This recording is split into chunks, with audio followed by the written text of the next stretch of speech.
Hello everyone, in this video I'm going to be giving out my thoughts and opinions about all the plants that first debuted in PVZ2 in 2021. But first, before we start, want to say if you haven't yet, go ahead and click the subscribe button on my channel, that way you won't miss a video and ring the bell to get all notifications please and thank you. First is Stickybomb Rice. I don't know if Stickybomb Rice is 2020 or 2021, but I'm bringing this plant anyway because she has her own arena in January 2021. But I would say she is a 10 out of 10 because her rice bombs slow zombies down, do good damage. They are especially great for lettuce with mold colonies. Next up, Hocus Crocus. Hocus Crocus is a 3 out of 10. This plant is garbage. It's only good to use this plant in pirate seas because of the watery area. Her aiming is awful, and damage is kind of decent. Next is Gloom Vine.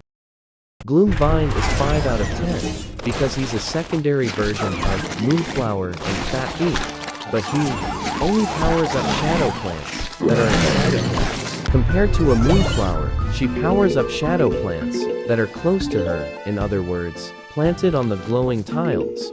Gloom Vine is still fun to use, and in case Moonflower is restricted, you can use Gloom Vine if you really want to use a shadow plant for the level. Next, Draftodil. Draftodil is 9 out of 10 because it blows away flying zombies with one hit, and imps, chickens, and weasels too. The only weakness they have is just excavator zombies, but if blubber is restricted, in some levels, this plant is the perfect option. Next up, Boom Balloon Flower. This plant is a 7 out of 10 because it's a tap or drag plant. In other words, you have to do the work for them. At least you can place up to 3 balloons instead of just one on the same tile, and her plant food effect is very good. Next is Pea Vine. Pea Vine is a 9 out of 10, one of the most overpowered pea shooter plants, but like every other pea shooter, Pea Vine's weakness is excavator and jester zombies, but they are very fun and extremely powerfully great. Next is Inferno. Inferno is 4 out of 10. This plant is kinda slow and has little effects from sweeping zombies back, so there really isn't much interest in this plant, but it's not all bad.